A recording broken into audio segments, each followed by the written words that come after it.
Hi everyone, my name is Nick, and today we're going to talk about my personal houseplant wish list. So these are some of the plants that are currently on my radar as for plants that I would like to add to my own collection. And I've been pretty well behaved lately, if I do say so myself. I've only gotten two, I believe, plants in the last couple of months since I filmed my last houseplant haul, which I believe was the end of February. So I've been doing pretty well, and maybe I could consider rewarding myself with one of these plants. Well, I can think about that in the future. But anyway, we all seem to appreciate some group of plants, whether it's a scientific group or a physical attribute that forms a group of plants, like pink plants or variegated plants. But I tend to lead more towards scientific groups of plants. And one of the groups of plants that I am quite fond of myself is aroids, or any plant that falls into the Eraceae family of plants. That includes genera like Monstera, Epiprenum, Philodendron. There are a lot of them out there, but I am quite fond of it, and I've noticed that aroids are also gaining a lot of popularity in the last couple of years, which is very exciting, although it does make some of these plants a little bit more hard to get your hands on sometimes, but still, it's all with good fun. But one of the plants that I have been really eyeing up lately is Thaumatophyllum Xanadu lemon lime. Now, this plant has been recently reclassified, so you might also see this plant listed as Philodendron Xanadu lemon lime. And Philodendron Xanadu, or Thaumatophyllum Xanadu, is kind of a smaller form of Thaumatophyllum by PINNATIPARTITA, which is a total mouthful, but that is what is commonly referred to, I believe, as like Philodendron hope or Philodendron cellulum, although I believe its actual old common name or scientific name was Philodendron bipinnatifidum, which of course once again is still a mouthful. But there's a smaller version of this plant that's just a little bit more petite. It's very nice looking, called the Thaumatophyllum Xanadu, and that is one that I've been eyeing up. However, I've been wanting to go a little bit more, I guess, rare with my Thaumatophyllum Xanadu, so I haven't necessarily given in yet on a plain green one, but I've been really eyeing up this neon one, I guess is the way to put it, the lemon lime version they call it, which I've been seeing at our local botanical garden here in Philadelphia, which is called Longwood Gardens, and oh, that thing is beautiful, and I would really love to get my hands on one day. So I am definitely holding out, even though I've seen so many beautiful Thaumatophyllum Xanadus, plain green ones in my day. I'm just holding out for that perfect lemon lime one. So that is probably one I'm going to have to order for online. A lot of these plants that I'm talking about today, or pretty much all of them, are ones that I would personally not be able to get in stock as a buyer at the plant store where I work, but I guess some of them I could get like super large, because most of these aroids can be available in like 14 or 17 inch pots, but it's a little too big for me, so I'd rather start small. But another aroid that I've been really eyeing up is a Monstera. I actually have 4 different species of Monstera at my home. I have a few different varieties of those species, but it would be nice to round it out to a 5th one. I'm quite fond of odd numbers, so that aside, it's Monstera PINNATIPARTITA, which is just a beautiful segmented or fenestrated leaf Monstera, which just means it kind of has like a palm leaf. It's similar to like the other Monsteras that you could be familiar with that have the holes in their leaves, but it's a little bit more relatable to, I'd say, kind of like Araphidophora decursiva, or perhaps the Amydrium zippolinium that I don't know if you can see is behind me, but it's got a little different of a leaf structure, but it's quite phenomenal, and it's something that I've been really eyeing up. I've been seeing it hit the market. Some people have been able to get their hands on it in their stores, but that's not something that I've been personally able to get my hands on for the plant shop where I work. So I just have to appreciate it from afar from right now, but maybe one day it will fall into my lap, which is kind of what I try to wait for sometimes, but sometimes you just gotta bite the bullet and go ahead and buy something online. I'm sure many of you guys know what I'm saying. Another aroid, I have a few aroids on this list, so buckle up. Another aroid that I've been really eyeing up, I actually saw this one in person for the first time at the Philadelphia Flower Show, and I never really like paid attention to it when I would see it on Instagram before, but once I saw it in person, I was like, this thing looks fake, and I have to add it to my collection. And I don't really know how to pronounce it. It's the Philodendron BILLIETIE. I don't think it would be BILLIETIE. I think it's BILLIETIE. And it's a really beautiful philodendron that kind of looks similar to like my Philodendron Brawl Marks or my Philodendron Altabapoense, with the added bonus that it has orange petioles, and also the plant just looks fake. Like, it looks like unreal. It's crazy. It looks like he bought it off of like a CB2 catalog of their like fake plastic plants, but like good looking, I guess. It looks good. So it's quite expensive, but I'm gonna have to do some digging to try to get my hands on a 4-inch pot, because I see a lot of 6, 8, and 10 plus. You can see these plants pretty big, but a local nursery to me actually had it in a 14-inch pot recently, and it was beautiful, but that's just, it's a little too big for my home, and probably a lot of our homes, but it's also the perfect plant for somebody. Another philodendron that I've been really eyeing up is the Philodendron PASTAZANUM. I don't know if I'm pronouncing that one either. I feel like I don't even know if I'm pronouncing any of the things right. You just gotta say it with confidence, and it sounds like you're saying it right.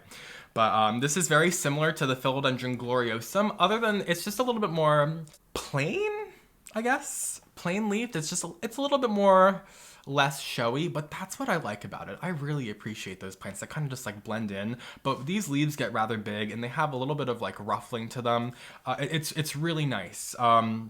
It's something I'm really quite fond of, and I'll have to get my hands on it. I've seen this one online. It does cost a pretty penny, but maybe one day I can find it for a cheaper price than that. So until that day, I'm just gonna hang on. I'm kind of picky. If you guys watched my Never Have I Ever plant challenge video, I was talking about how I've never spent more than $100 on a plant before, which is kind of shocking because a lot of these plants seem to go for a pretty penny. But if you wait for the right moment, you can get the plant at a good deal, or you can trade for the plant, which is another way to really get your hands on some good plants. So you can get one or two hard to find plants that are maybe on your wish list and go for one that you maybe think is really worth the money, and then from there you can go ahead and likely successfully trade for some of the other plants that you're looking for. So maybe take advantage of that, but don't be rude about it. You got to do it with all good intention, but you can definitely trade for some good plants out there. I've done it myself.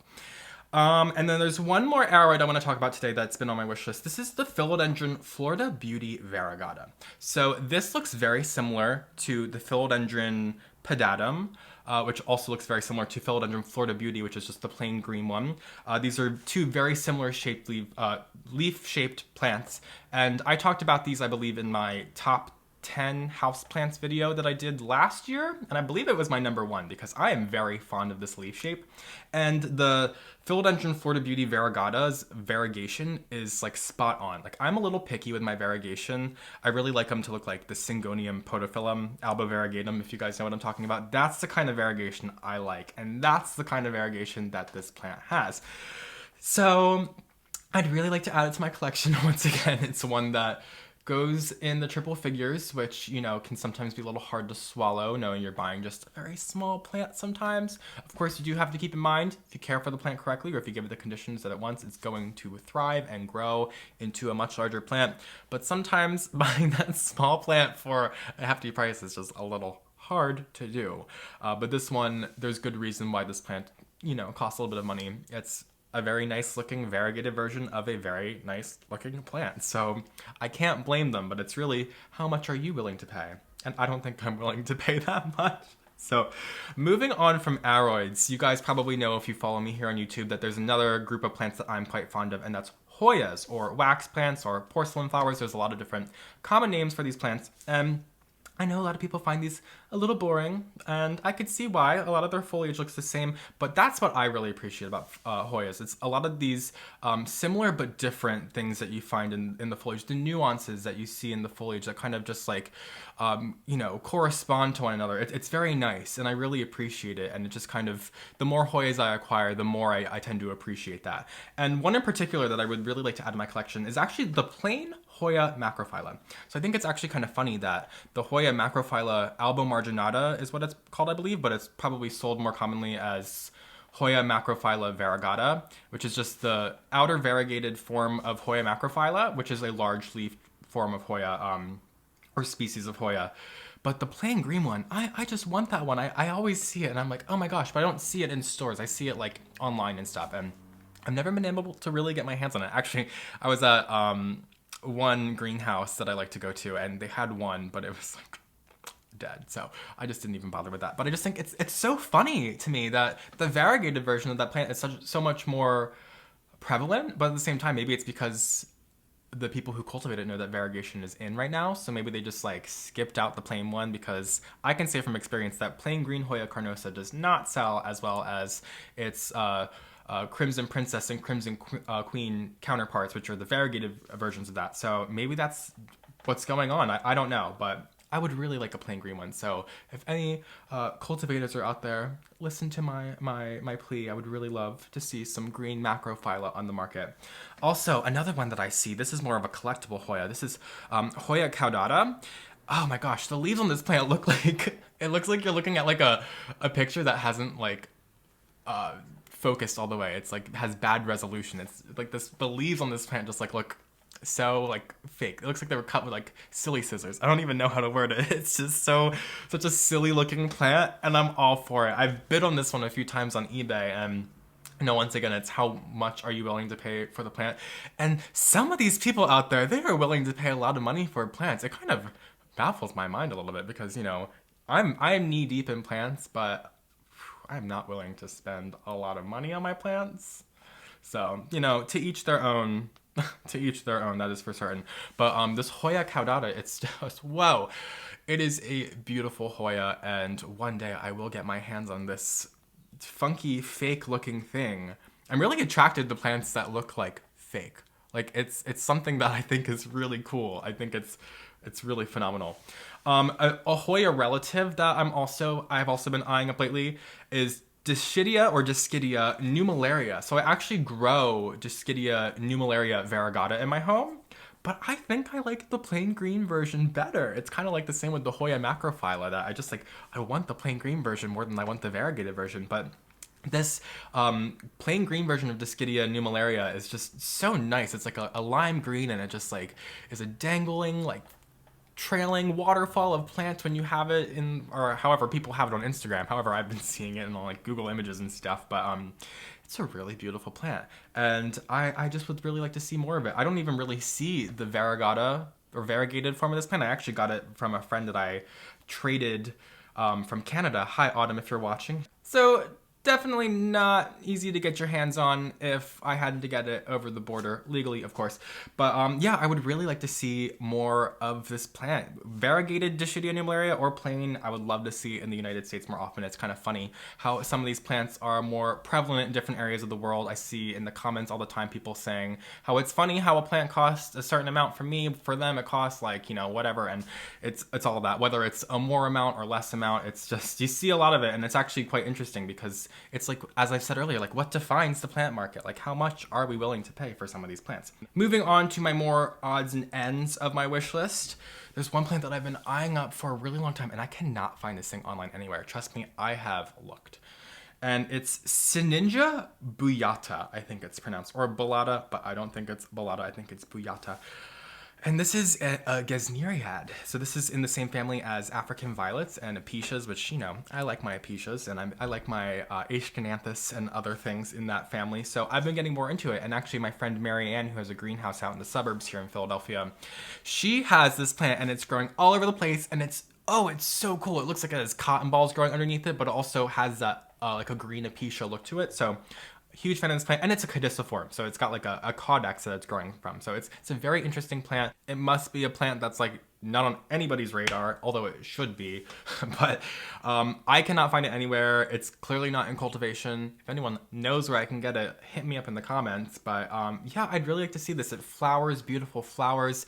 If you go back and watch my greenhouse goals tour video, I think it was, I can't remember exactly what it was called, but I think that was near the beginning of the video, and ooh, it is just such an interesting plant.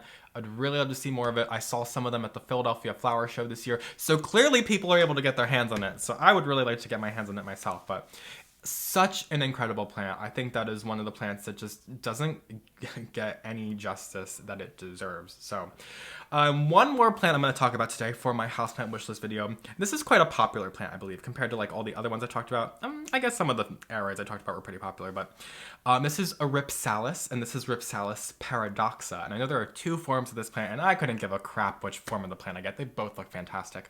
I love Rhipsalis. They are just like dangling spaghetti plants. They are so incredible. I've been really getting into them over the last year or so. And this is one that is definitely a little bit more elusive. I think more because of the popularity, it gets snatched up quickly.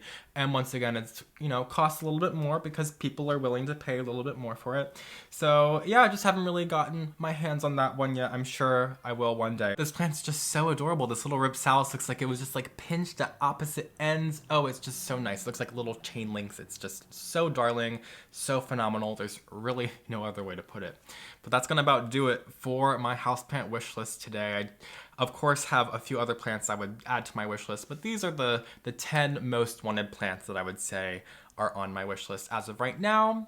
I would love to hear actually what's on your guys' wish list because I don't know what other people are looking for. I only know what I'm looking for. So I'd love to hear what is on your guys' radar as of right now. So thank you guys so much for watching. If you don't already, follow me on Instagram at phillyfoliage, subscribe to my channel, and I will see you guys in my next video. Have a great day.